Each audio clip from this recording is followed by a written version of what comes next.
Hello adventurers, and today we're going to teach you how to play sports ball. So we start out by placing the sports ball legend card in the center of the field, and then we deal out 4 big games. These are each fields representing different games that you're playing with an associated point value in the corner. So we've got field hockey, the ping pong table, the golf course, and we're finishing it off with the pole vault pit. Ooh, that's a nice 4-pointer right there. Next, each player will get 3 pieces of sports ball equipment. So we just put them out. And I managed to come up with basketball, golf club, and javelin. Now, each piece of equipment has both a versatility rating, which is how good it generally is at sports that is in its same family, as we call them. It also then has 3 ratings, a +2 on the javelin field, +3 on the fishing hole, and +4 on the pole vault pit. That means when you roll the die, that's the number that you need to meet or beat in order to win that game. So, to decide who goes first, everyone takes a turn rolling the die.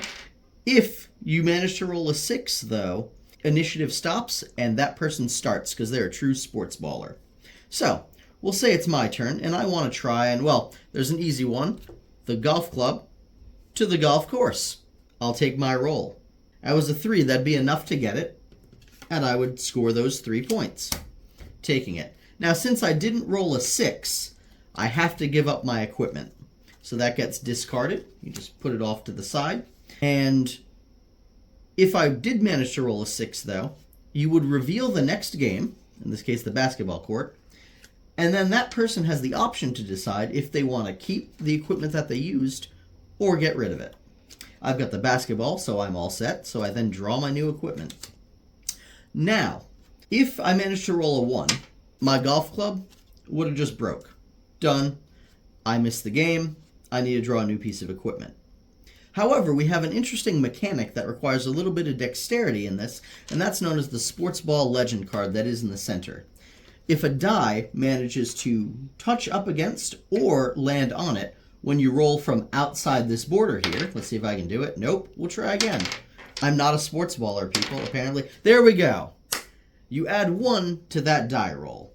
That will stop a fumble from breaking your equipment, and it turns a 6 into something very special called an instant replay. Not only do you get the normal benefit of seeing what the next game is and deciding to keep your equipment or not, you also get an extra turn. Speaking of fumbles, it's not just rolling a 1, but if you manage to somehow roll your die off the table, that also counts as a foul. Your equipment breaks and it proceeds to the next individual. Now, there are a lot of numbers out here, and you might see certain equipment doesn't match up to anything on the field. Well, any piece of equipment can succeed at any game with a 6 or a 5 if you manage to land on the sports ball legend card. If you really have nothing in your equipment that can be used, you can decide to spend your turn instead to discard and draw a new piece of equipment. Now, when you're out of equipment, you just reshuffle the old stuff that's used, shuffle it back in, and draw again. It plays until all 18 of the big games have been won. At that point, everyone just adds up the points that they have, and the person with the highest total wins. I hope you enjoyed this brief demo on how to play sports ball, and we look forward to seeing you back our project. Take care, and thank you for joining us on our first journey into making games.